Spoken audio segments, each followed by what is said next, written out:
Apocalipse capítulo 6, a partir do versículo 1, diz assim: E havendo o cordeiro aberto um dos selos, olhei, e ouvi um dos 4 animais que dizia, como em voz de trovão: Vem e vê. E olhei, e eis que um cavalo branco, e o que estava sentado sobre ele tinha um arco, e foi-lhe dado uma coroa, e saiu vitorioso para vencer. E havendo aberto o segundo selo, ouvi o segundo animal dizendo: Vem e vê. E saiu outro cavalo vermelho, e ao que estava sentado sobre ele foi dado que tirasse a paz da terra, e que se matasse uns aos outros, e foi-lhe dado uma grande espada. E havendo aberto o terceiro selo, ouvi o terceiro animal dizendo: Vem e vê. E olhei, e eis um cavalo preto, e o que sobre ele estava sentado tinha uma balança na mão. E ouvi uma voz no meio dos 4 animais que dizia: Uma medida de trigo por 1 dinheiro, e 3 medidas de cevada por um dinheiro, e não danifiques o azeite e o vinho. E havendo aberto o 4º selo, ouvi a voz do 4º animal que dizia: Vem e vê. E olhei, e eis que um cavalo amarelo, e o que estava sentado sobre ele tinha por nome Morte, e o inferno seguia. E foi-lhe dado poder para matar a 4ª parte da terra com a espada, e com a fome, e com a peste, e com as feras da terra. E havendo aberto o 5º selo, vi debaixo do altar as almas dos que foram mortos por amor da palavra de Deus e por amor do testemunho que deram. E clamaram com grande voz, dizendo: Até quando, ó verdadeiro e santo dominador, não julgas e vingas o nosso sangue dos que habitam sobre a terra? E a cada um foi dada uma comprida veste branca, e foi-lhe dito que repousasse ainda um pouco de tempo, até que também se completasse o número dos seus conservos e seus irmãos que haviam de ser mortos como eles foram. Aleluia. E havendo aberto o 6º selo, olhei, e eis que houve um grande tremor de terra, e o sol tornou-se negro como saco de cilício, e a lua tornou-se o sangue, e as estrelas do céu caíram sobre a terra, como quando uma figueira lança de si os seus figos verdes, abalada por um vento forte. E o céu retirou-se como um livro que se enrola, e todos os montes e ilhas foram removidas do seu lugar. E os reis da terra, e os grandes, e os ricos, e os tribunos, e os poderosos, e todo servo, e todo livre, se esconderam nas cavernas e nas rochas das montanhas, e dizia aos montes e aos rochedos: Cai sobre nós, e escondei-nos do rosto daquele que está sentado sobre o trono e da ira do Cordeiro, porque é vindo o grande dia da sua ira. Quem poderá subsistir? Capítulo 8, a partir do versículo 1, diz assim: E havendo aberto o 7º selo, fez-se silêncio no céu de quase meia hora. E vi os 7 anjos que estavam diante de Deus, e foram-lhe dados 7 trombetas. E veio outro anjo, e pôs-se junto ao altar, tendo incensário de ouro. E foi-lhe dado muito incenso para o pôr com as orações de todos os santos sobre o altar de ouro que está diante do trono. E a fumaça do incenso subiu com as orações dos santos, desde a mão do anjo até diante de Deus. E o anjo tocou o incensário e o encheu do fogo do altar e o lançou sobre a terra. E houve depois vozes e trovões e relâmpagos e terremotos. E os 7 anjos que tinham as 7 trombetas prepararam para tocá-las. Que negócio doido. Enigmático, não é? Mas temos um princípio na Bíblia, que é um princípio estabelecido pelos maiores teólogos. A Bíblia precisa interpretar a própria Bíblia. A interpretação não é por vontade humana. Eu não posso ficar achando coisas. Nesse tempo que eu ensinei sobre o Apocalipse aqui, eu falei sobre a questão da cosmovisão. É muito importante quando se estuda profecia. Cosmovisão é aquela palavrinha que define justamente a forma como eu lanço o olhar sobre uma coisa. A maioria das pessoas olham o que estão acontecendo no mundo e vão buscar respostas na Bíblia, quando na verdade devia ser o contrário. Elas têm que estudar a palavra de Deus, conhecer e interpretá-las de forma correta, e só assim, eu olhando para o mundo, eu observo se o tempo daquela profecia pode estar se cumprindo. Caso contrário, eu posso forçar o cumprimento. O exemplo disso, por exemplo, quando a gente falou sobre profecia em alguns dos seminários, eu vi isso acontecer, e essa interpretação errônea acontecer, quando aquelas duas torres dos Estados Unidos caíram. As pessoas socorreram ali, né? Muitos, foram quase 5.000 mortos, e tentaram buscar na Bíblia alguma profecia que se ajustasse àquelas duas torres gêmeas que caíram nos Estados Unidos. Pois bem, não existe profecia nenhuma para aquilo.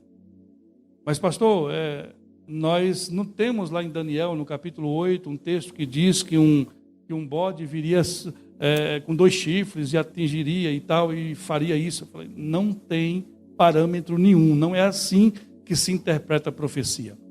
Deixa eu falar uma coisa para vocês. Eu vou repetir isso rapidamente, porque eu já falei bastante, principalmente no capítulo 1. Quando se estuda o livro do Apocalipse, você tem pelo menos 4 escolas que interpretam esse livro. Tem uma escola chamada preterista. Esta escola, geralmente, é a teologia católica, que acredita que o livro do Apocalipse e tudo que nele há já cumpriu no primeiro século. Então, quando eles interpretam o livro do Apocalipse, eles olham, por exemplo, para os Neros da vida, para os imperadores romanos, e atrelam a eles, por exemplo, a besta que sobe do mar.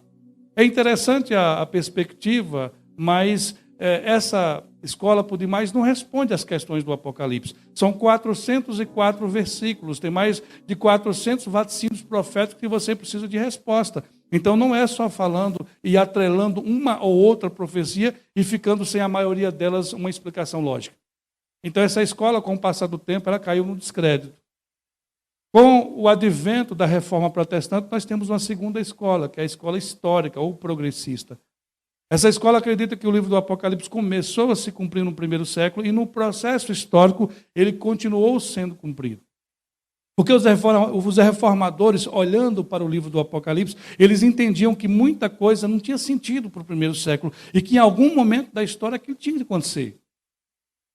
Se você tivesse nascido na Idade Média ou logo depois da Reforma Protestante, por exemplo, a gente creria nesse tipo de escola. Porque era mais convincente para a outra que só existia a preterista. Calvino, por exemplo, era dessa escola. Os reformadores tiveram essa escola como uma saída, mas muita coisa não batia, mas mesmo assim era a melhor escola para a época. Com o advento da Reforma Protestante veio também as seitas. O pensamento livre, a Igreja Católica perdeu a autoridade em muitos países e a liberdade de expressão que os reformadores defendiam, a liberdade do estudo, fez com que também viesse aqueles que defendiam outras coisas que os protestantes não defendiam. E aí nasce as seitas. Por exemplo, nasce a seita adventista do sétimo dia, que sai das igrejas tradicionais que nós temos da Reforma. Depois sai a Testemunho de Jeová. Então, daí em diante veio centenas, milhares delas que têm cada uma pregado de uma forma. E muitas destas seitas têm como interpretação do livro do Apocalipse a escola simbólica. A escola simbólica é aquela escola que alegoriza tudo. Eles leem um texto e o mesmo texto que o Testemunho de Jeová explica de uma forma, os adventistas explicam de outro e outros vão explicar de outro, porque está na cabeça de cada um. É uma escola também fracassada.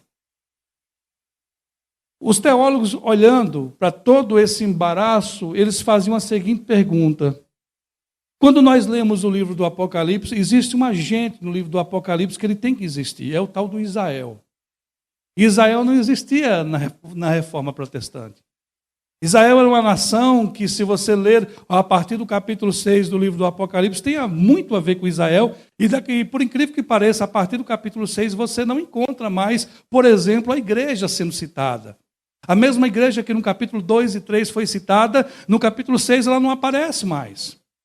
Então os teólogos começaram a questionar o seguinte: se Israel está no plano de Deus no Apocalipse, então significa dizer que as formas como estão interpretando esse livro até agora está errada.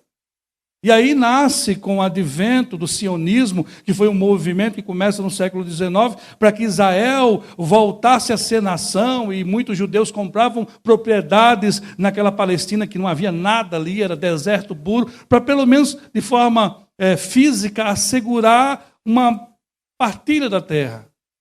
Só que esse movimento tomou corpo.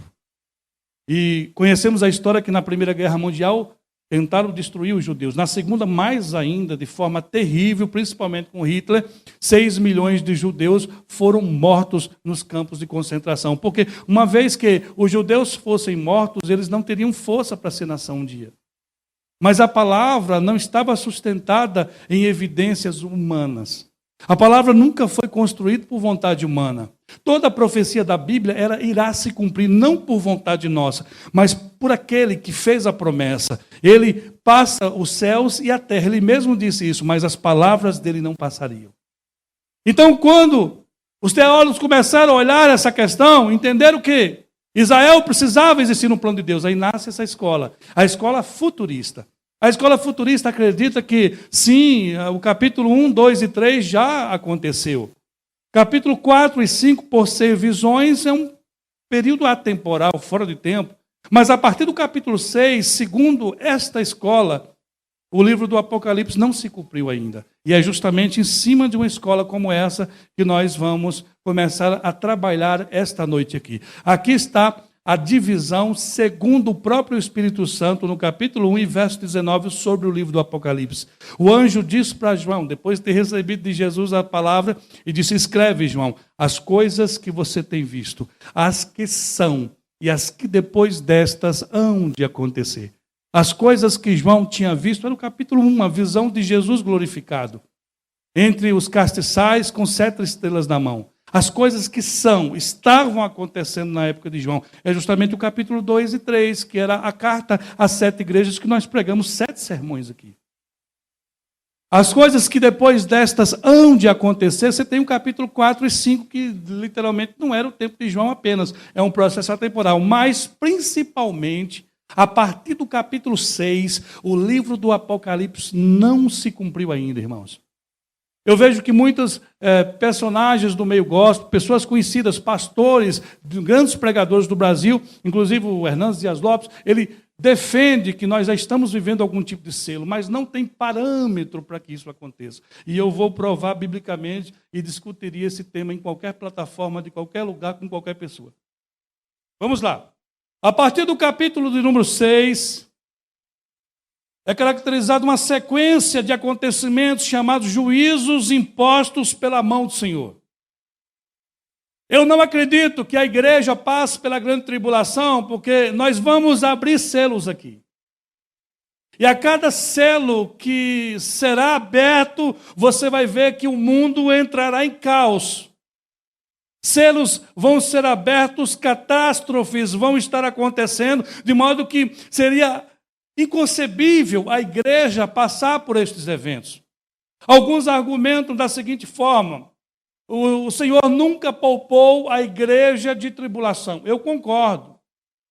O Senhor nunca poupou a igreja de momentos difíceis na questão histórica. Eu também concordo. Mas esse momento que nós chamamos de grande tribulação é um momento ímpar. Nunca aconteceu na história da humanidade algo parecido.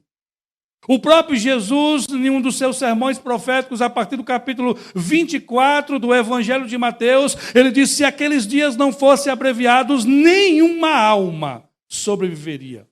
Quando estudamos também as promessas às igrejas do capítulo 2 e 3, chegamos à igreja de Filadélfia, encontramos a seguinte promessa: porque guardaste a minha palavra, eu também te guardarei da hora da tentação, e não na hora da tentação de que há de vir sobre todo mundo.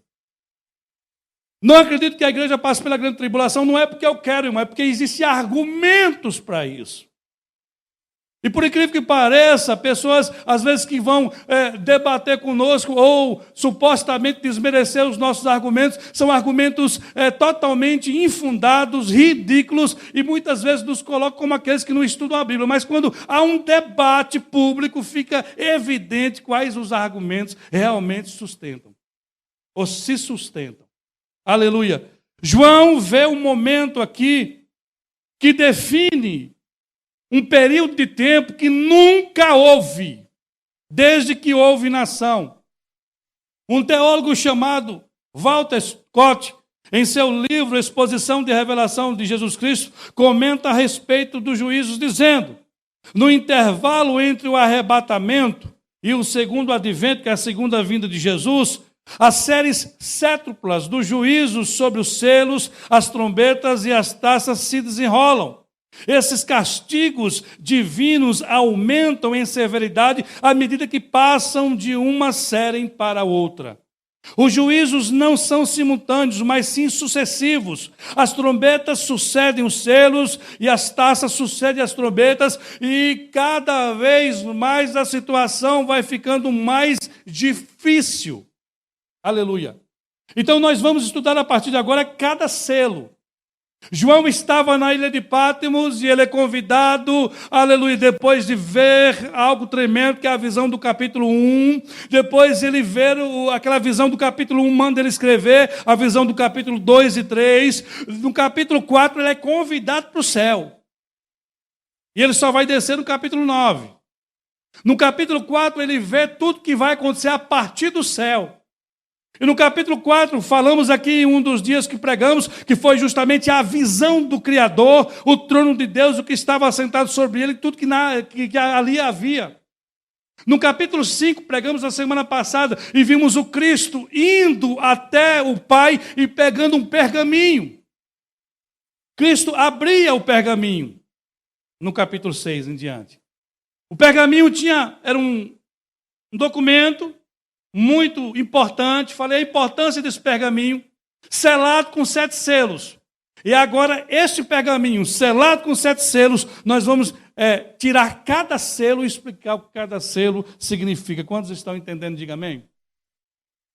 E havendo o cordeiro aberto, um dos selos, olhei e ouvi um dos 4 animais que dizia como em voz de trovão, vem e vê.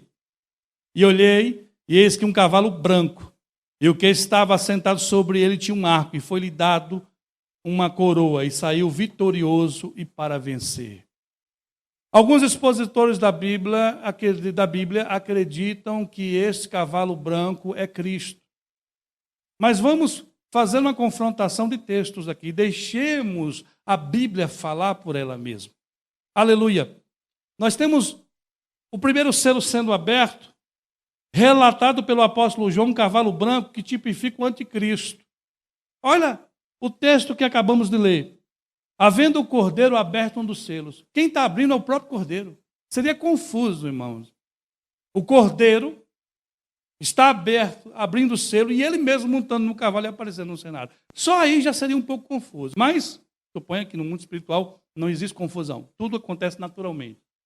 Mas o cordeiro, ele abre um dos selos, que estava entre aqueles animais, aqueles 4 seres viventes que João vê no capítulo 4, de frente do trono, e um desses seres viventes fala assim, vem e vê. E ele falou, e eu vi, olhei, um cavalo branco, e o que estava assentado sobre ele, aleluia, tinha um arco. Me mostre um versículo na Bíblia que aparece Jesus com um arco na mão, com um arco com a flecha. Um versículo, Todo versículo na Bíblia que fala de Jesus, do Messias, de forma espiritual, ele está sempre com a espada. Nunca apareceu com arco, com a flecha. Isso tem a ver com a explicação que eu vou dar aqui. O apóstolo Paulo, ele escrevendo aos Efésios, nós estudamos isso ontem, finalizando o curso Médio de Teologia na matéria das Epístolas Paulinas, eu falei das cartas de prisão, e a Epístola de Paulo aos Efésios é falando sobre batalha espiritual. E Paulo escreve sobre lutar com as feras, batalha espiritual. Olha o que ele diz, irmãos. Que a nossa luta não é contra a carne e contra a sangue, mas contra principados e potestades nas regiões celestiais, contra os dardos inflamados do dia. Dardo é flecha. Jesus nunca atirou flecha na Bíblia. Dardo é um sinônimo de flecha, de alguém que está atirando de longe. Ele tem um arco, mas nem flecha ele tem. Foi dado uma coroa. Jesus, no capítulo 5, nós vimos na semana passada, ele já venceu. Ele é Deus, ele não precisa de receber coroa de ninguém. Ele é Rei dos reis e Senhor dos senhores, desde a fundação do mundo. Então não foi lhe dado nada. Já é dele. Saiu vencendo para vencer. Ei, Jesus já venceu. Nós lemos isso no capítulo 5. Ele é o leão da tribo de Judá, a raiz de Davi, que venceu para abrir o livro. Então é alguém que vem em nome de Jesus para confundir, é um embusteiro, que sai com dado, porque ele não tem espada. Espada na Bíblia é sinônimo de palavra. Hebreus capítulo 4, versículo 12, a espada do Espírito. Apocalipse capítulo 19, você vai ver a espada sair da boca daquele ser que é apresentado como o ancião de Deus, o Cordeiro. Então você tem aqui alguns pormenores que deixa claro que este ser aqui não é de forma nenhuma o Cristo verdadeiro. É o anticristo, aquele que vem no lugar de... E aí você vai ver justamente isso. Se ajusta com outros textos da Bíblia, usando a Bíblia como base para interpretar a si mesmo. O apóstolo Paulo fala do homem da iniquidade que vai enganar nações. Nós já recebemos o verdadeiro Messias no primeiro advento, na primeira vinda dele há 2000 anos atrás. Mas os judeus serão enganados porque até hoje estão esperando o tal do Messias. E este ser se apresentará como este Messias. Ele trará uma falsa paz. É uma época aparente. Falsa, irmão, falsa paz não é paz. O nome já está falando, é falsa paz. Eu vou te explicar como é que essa falsa paz existe. Eu vou usar a ilustração de Hitler na Segunda Guerra Mundial. A Alemanha estava perdendo a guerra já. Os aliados estavam rompendo e tomando totalmente os lugares que os alemães tinham tomado posse. Os aliados, eles entram marchando dentro da Alemanha com Hitler, através da sua publicidade, dizendo para o povo que estavam ganhando a guerra. Ou seja, é a mesma coisa que muitos estão testificando no que está acontecendo no nosso país, com fake news o tempo todo, na questão política. Uma mentira contada diversas vezes tem peso de verdade. É por isso que muita gente investe em publicidade, investe na mentira, investe na mídia, na fake news que a gente chama agora. Hitler sabia muito bem, vendia para os alemães. Só para vocês terem uma ideia, muitos julgamentos e aqueles homens que foram levados aos tribunais na Europa para serem julgados, os carrascos do nazismo, a população não conhecia que eles faziam aquilo. Estavam vivendo um mar de rosa. Imaginava que Hitler queria entrar em outras nações para ensinar os povos menos favorecidos, os bárbaros, os povos com pouca instrução, a serem como eles, arianos. Ele queria melhorar o mundo geneticamente, a educação do mundo. Isto é a falsa publicidade, a falsa mentira, a falsa política. E este anticristo vai utilizar dos mesmos propósitos. E hoje a questão da mídia é muito mais forte. Não é à toa, irmãos, que nunca existiu isso, mas até o tal do Facebook agora, quando não é do interesse dele, ele bloqueia a pessoa. Porque você não pode falar palavras-chave porque ele já bloqueia. Porque existem interesses por trás disso. Não venda e não viva no mundo de Alice, da fantasia, não, querido, que existem pessoas por trás disso dando as cartas.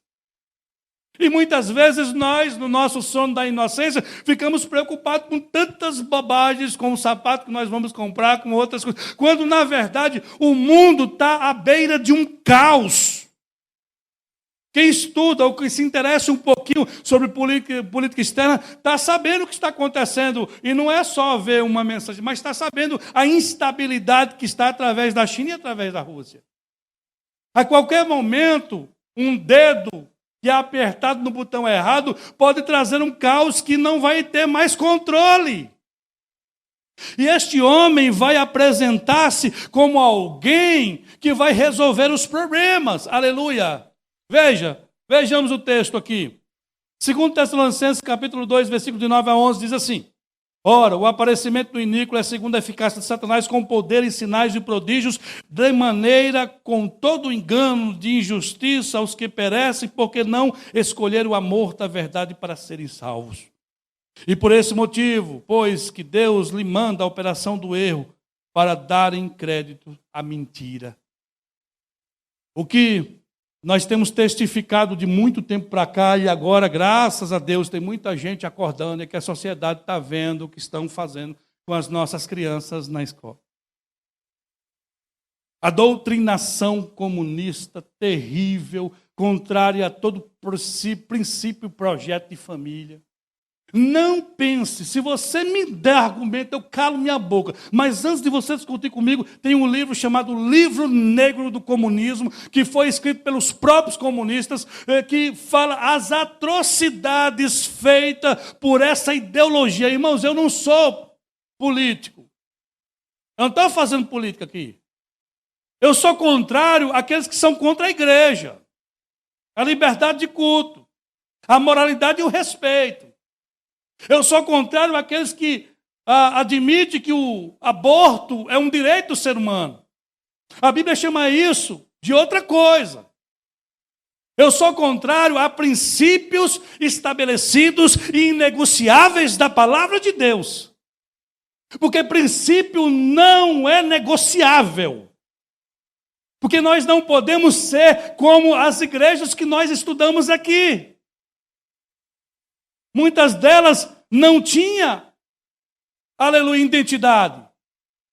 Igrejas que estavam a gosto do freguês.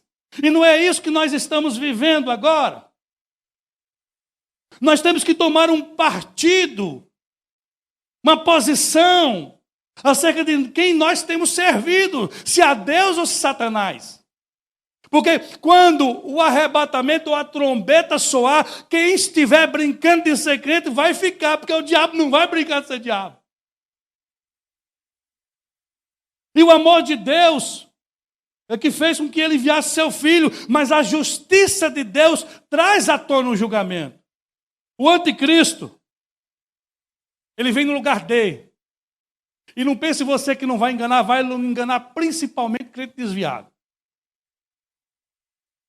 A Bíblia deixa claro que nos últimos dias muitos nem suportarão a sã doutrina. Antes, como comichão nos ouvidos. Eu não quero ouvir. Eu não quero ouvir essa palavra, pastor Adriano. Você é pregador, eu não quero ouvir, não. Eu quero ouvir a palavra que fala assim, eu sou a bonequinha de Jesus. Aleluia! Deixa eu fazer um contraste entre dois textos, para você ver a diferença. E qualquer leigo que leia dois textos como esse, identifica onde Jesus está. Não precisa ser muito sabido, como dizia minha mãe. Vamos lá. E havendo o cordeiro aberto, um dos selos, olhei e ouvi um dos 4 animais que dizia, como voz de trovão, vem e vê. E olhei e eis que um cavalo branco que estava sentado sobre ele tinha um arco e foi-lhe dado uma coroa e saiu vitorioso para vencer. É o que fala do cavalo branco, do primeiro. Vamos ver o segundo cavalo branco que a Bíblia se aparece, o contexto dele, onde ele vai estar, o que ele vai estar fazendo e o próprio texto que se constrói acerca dele. Olha o texto. E viu o céu aberto. Peraí, já mudou a conversa. João está vendo o bicho descer do céu para arrebentar com tudo. Esse aqui já é o céu aberto para consertar muita coisa. E viu o céu aberto e o cavalo branco que estava sentado sobre ele chama-se Fiel, o verdadeiro julga e peleja com justiça. Não é o mesmo. Esses dois seres aqui não é o mesmo. Não tem como ser. Só que esse aqui está descendo para arrebentar a terra. Esse está descendo no final dos 7 anos para salvar alguém. E os seus olhos são como chamas de fogo, e sobre a sua cabeça havia muitos diademas, e tinha um nome escrito que ninguém sabia, senão ele mesmo. E estava vestido de uma veste salpicada de sangue, e o seu nome pelo qual se chama é a palavra de Deus. Tem alguma dúvida? São 2 cavalos brancos. Só que a Bíblia deixa claro, não só com esse texto, mas tantos outros, que haverá um que tentará tomar o lugar do outro e virá para enganar. É justamente o primeiro. Não é muito difícil entender isso. Então nós estamos vivendo um momento, irmãos, muito delicado da igreja e que Deus nos chama a voltar ao primeiro amor como a igreja de Éfeso. Se nós entrássemos no livro do Apocalipse de qualquer forma, eu pensei, quando comecei a trabalhar o livro do Apocalipse, em trabalhar as 7 igrejas em um culto só, mas eu falei, são tantos detalhes, tantos ensinos, que eu não posso fazer isso. Cada igreja ficou pelo menos 1 hora de mensagem, e nós muitas vezes vimos a fraqueza e a debilidade de cada uma dessas igrejas. Aleluia. Então, se o primeiro cavalo não é o verdadeiro, só pode ser um, não tem outro. 50-50. 50%, 50%. Pela própria construção da frase, deve ser o anticristo. Agora, minha mãe tinha uma coisa, e esse povo do Nordeste tem uma sabedoria tremenda. Ela dizia assim, me diga com quem andas, que eu direis quem é. Veja quem está acompanhando o primeiro cavalo. Vamos lá. E havendo aberto o segundo selo, ouvi um segundo animal que dizia, vem e vê. E saiu outro cavalo, vermelho. E ao que estava sentado sobre ele foi dado que tirasse a paz da terra e que matasse uns aos outros com a espada. Foi-lhe dado uma grande espada. Espera aí, Jesus vem e traz a guerra. Ainda mandou o povo matar um ao outro. Foi? Percebe como as coisas vão ficando mais claras quando nós deixemos a Bíblia interpretar ela mesma, sem forçação de barra, sem conceitos teológicos complexos, deixando a Bíblia falar. Deixando, assim. Jesus, Espírito Santo, fala comigo assim, naturalmente, sem precisar eu ler muito sobre teólogo, sobre pensamento teológico. Não, eu vou deixar a Bíblia explicar para mim.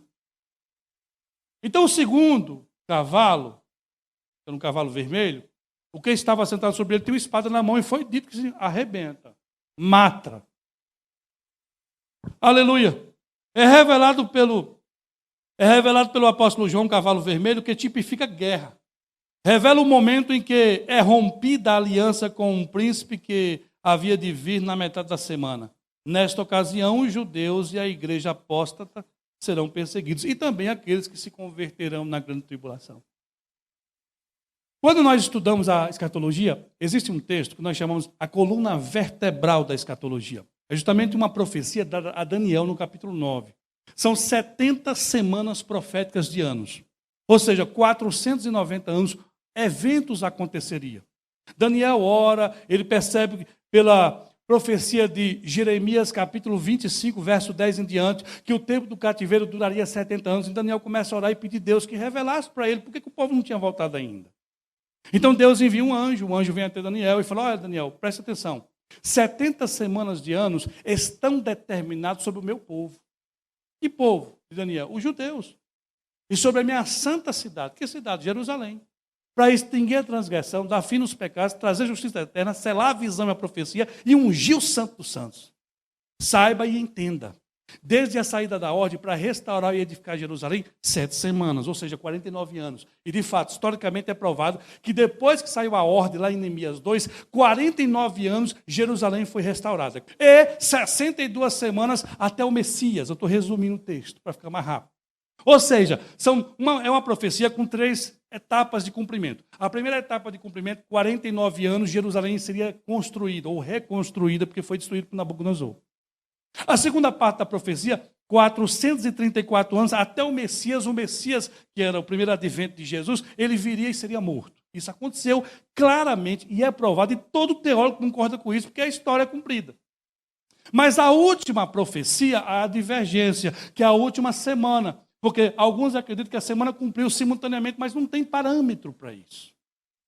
A última semana de ano, que é justamente alguém que viria, o cavalo branco, e ele é o príncipe, está falando do príncipe no versículo 16 do capítulo 9 de Daniel. E no versículo 27 começa assim, e ele firmará um acordo com muitos por uma semana, 7 anos. E na metade da semana ele vai quebrar o acordo. Ele vai fazer cessar a oferta e o sacrifício de manjar. Sob a asa das abominações virá o assolador, até que o tempo seja cumprido. Eu vou explicar para vocês. A grande tribulação tem 7 anos. E o anticristo, nos primeiros 3 anos e meio, ele fará um acordo de paz com Israel, principalmente com Israel, mas na metade da semana, ou seja, 3 anos e meio, falsa paz. E ele quebra o acordo. É justamente isso que estamos vendo aqui. O acordo é quebrado e agora a perseguição começa com os judeus, contra os judeus e contra aqueles que a princípio ficaram a falsa igreja, porque vai ter que receber o número da besta, e alguns que se converterem vão ser perseguidos e mortos. Então o anticristo trará no início, irmãos, quando uma pessoa quer ganhar status, quando a pessoa quer ganhar confiança, o que ele faz? Ele é bonzinho no início, não é não? Depois ele mostra as garras. Ele fará uma falsa paz, inclusive com Israel, mas na metade, quando ele tiver tudo o que ele precisa ter, aí ele começa a perseguir todos aqueles que o promoveu, todos aqueles que o apoiou. E é aí que entra, aleluia, a sequência dos selos. Terceiro selo. E havendo aberto o terceiro selo, ouvi o terceiro animal dizendo, vem e vê. E olhei, eis que um cavalo preto, que estava sentado sobre ele, tinha uma balança na mão. E ouvi a voz no meio dos 4 animais que dizia, 1 medida de trigo por 1 dinheiro, 3 medidas de cevado por 1 dinheiro, e não danifiques o azeite nem o vinho. O que isso significa, irmãos? Significa que o anticristo, por 3 anos e meio, fará uma falsa paz, mas depois ele vai começar a perseguir. E ele vai perseguir com guerra. Todo mundo sabe que guerra impossibilita as nações de plantar. Todo mundo sabe que a força no momento de guerra é para produzir armamento bélico. Todo mundo sabe que os homens saem dos campos. Todo mundo sabe que em guerra um país tem que fazer o esforço de guerra. E com isso, o custo, pessoas passaram, é só vocês assistirem os filmes da Segunda Guerra Mundial, a fome generalizada que era, algo terrível, porque não havia comida, irmão. Então o anticristo, depois que a capa cai, que a máscara cai, ele implanta a guerra perseguindo, e a guerra verdadeiramente traz a fome. 1 medida de trigo por 1 dinheiro. Que é isso, pastor? Dinheiro é denário. O texto original aqui é denário. O que era um denário? O que era um dinheiro? Era o que um soldado romano ganhava por 1 dia de trabalho. 1 medida de trigo, mais ou menos 300 gramas por 1 dia de trabalho. 3 medidas de cevada, que é o alimento mais simples, por 1 denário. Quer dizer, ou você come ou compra com 1 dia de trabalho 1 medida de 300 gramas de algo, suponha uma carne, ou você pega 3 medidas de arroz ou feijão para a sua família pelo mesmo dia de trabalho. Não danifiques o azeite nem o vinho, porque não pode desperdiçar nada. E tem outras explicações que eu não vou entrar por causa do tempo. Ou seja, será um tempo, querido.